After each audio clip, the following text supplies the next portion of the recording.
I've got a little list, I've got a little list.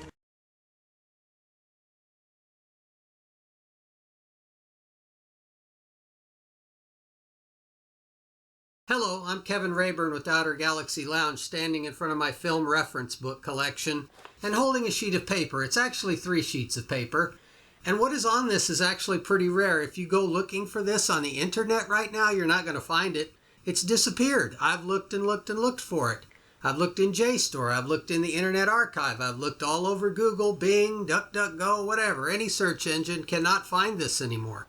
This was something that was posted on a Usenet forum probably 20 years ago, and it has disappeared from the known record. What this is a best movies list, the 100 best movies ever made as judged by someone in 1948. This is kind of a first of its kind. We're going to talk about this list a little bit in the video you're about to see. We're also going to be referencing this book, Real Facts by Cobbett Steinberg, that was published in 1978. It's kind of the foundation of a lot of what we're going to talk about in this video. This book in many ways is still unmatched as a single source film reference book. So strap in. We're going to do a deep dive right now into the history of best movie lists, where they came from, how we got into this madness. Let's go. Strap in.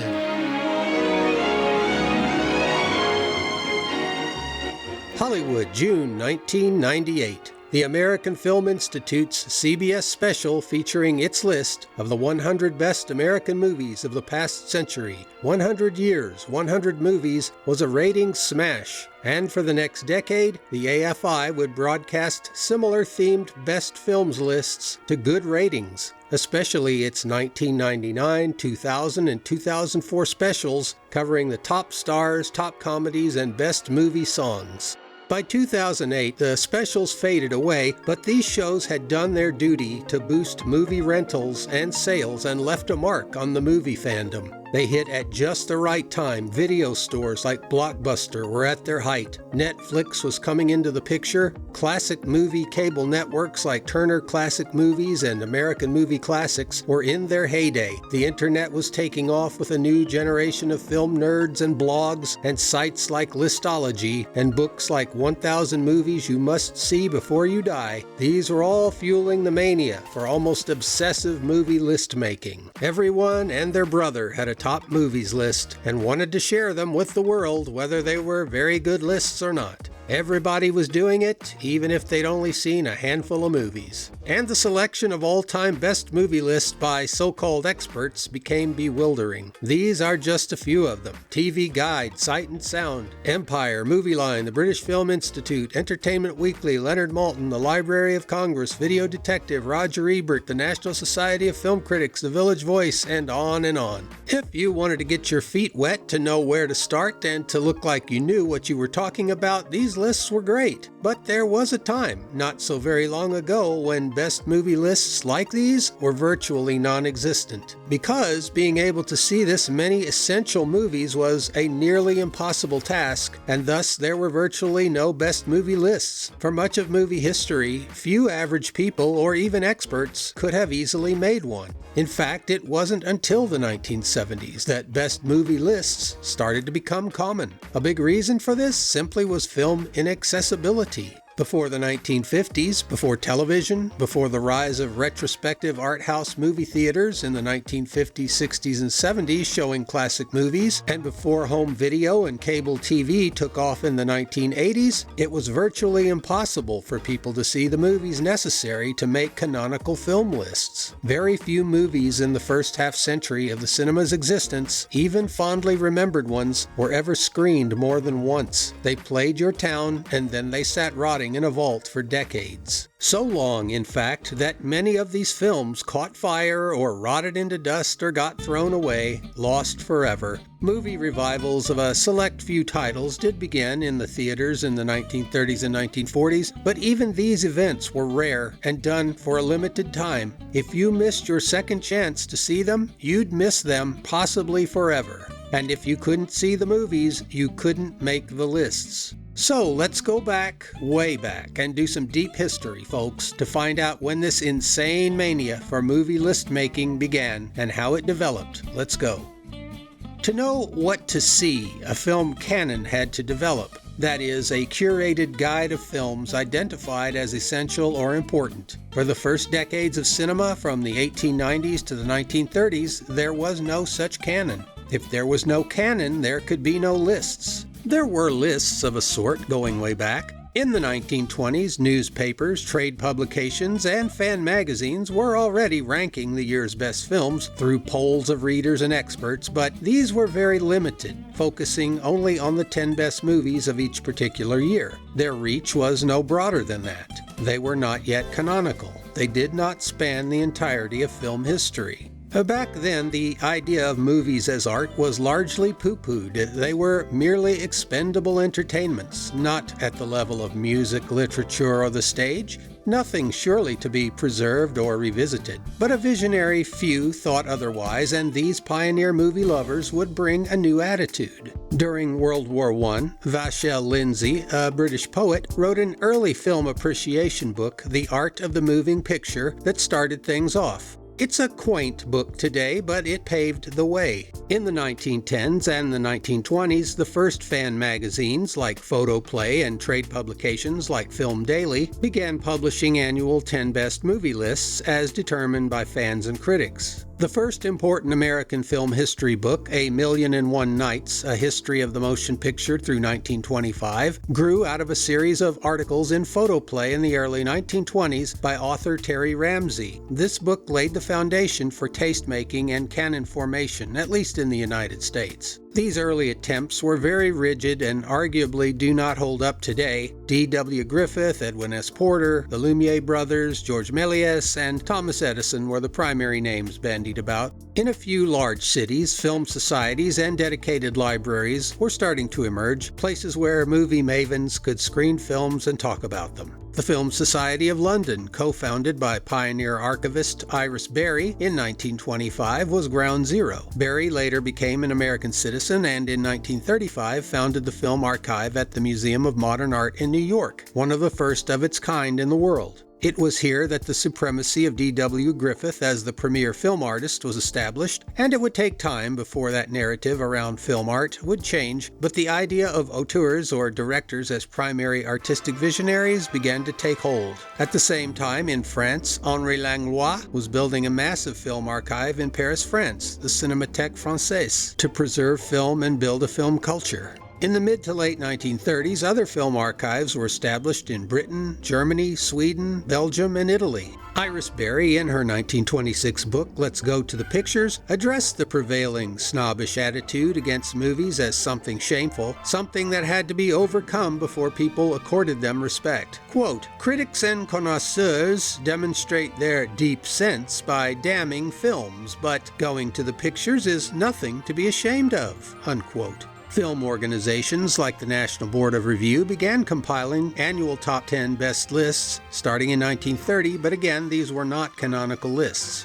In 1930, the first book to hint at a canonical list was Paul Rotha's The Film Till Now, which was updated in 1948, and in the back of the book was listed dozens of important movies, mainly European and American ones, with special emphases on the Soviet realists, the German expressionists, the British documentarians, and the Hollywood naturalists. It was a limited canon, thoroughly Western and white, and it informed academic film attitudes for decades to come. But in that same year, 1930, something rather rare and extraordinary happened. The great man himself, D.W. Griffith, was asked by the New York Evening Herald newspaper to name, in his opinion, the 50 greatest films of all time, and he did. The list that Griffith came up with was surprisingly good for the time, and it was something of a hit, reprinted in newspapers across the country and in many trade annuals through the early 1930s. There had never been anything quite like it before.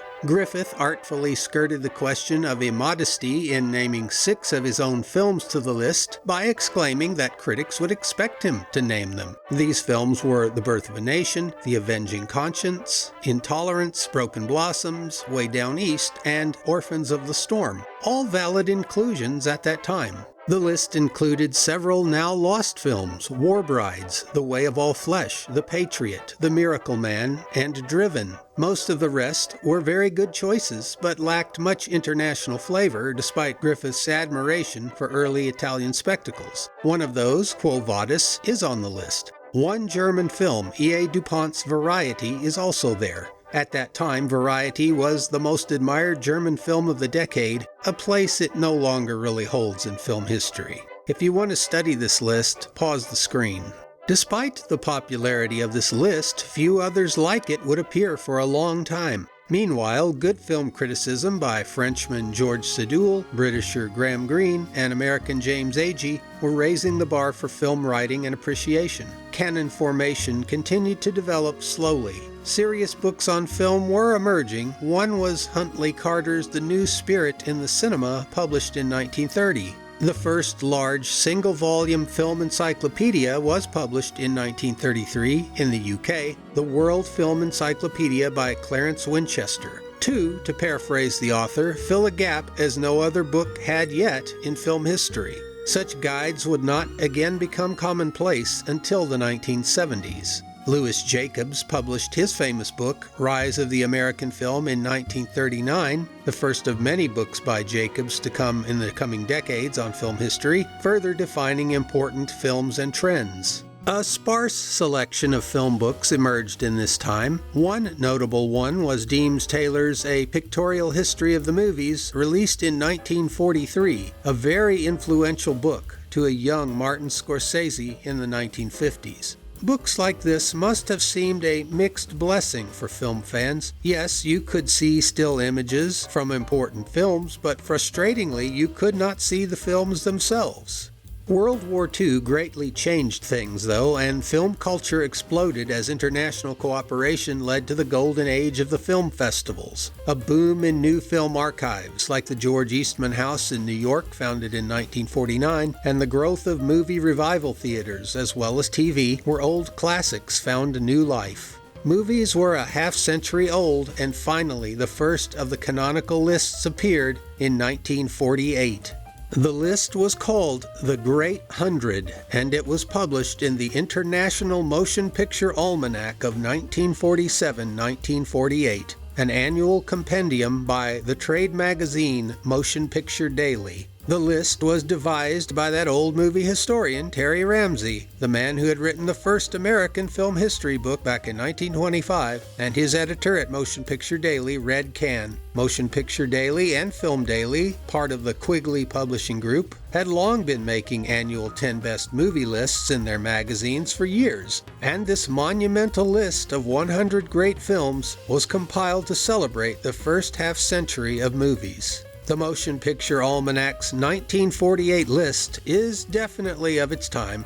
Most of the entries on it are now obscure or lesser regarded. Some are even lost films, and few people today would consider many of its entries canonical, but it paved the way and provided a template. All in all, it's a pretty good list.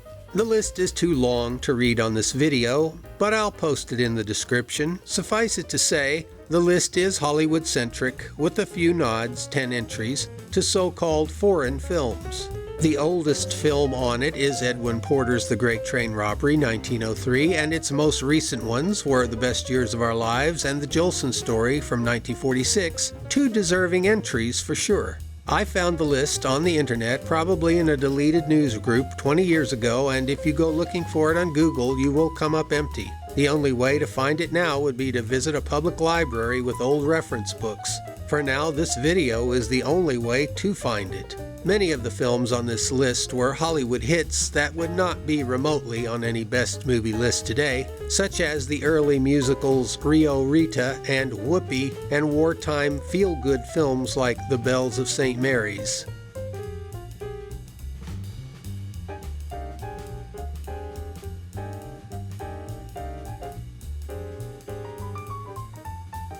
As pioneering as this list was, it is a bit of an anomaly, and the true era of modern movie list-making started in 1952, when two major surveys of world cinema were conducted that finally established an essential canon of world cinema. The first international poll of great movies was the Belgian Cinematheque's so-called Brussels Referendum of 1952.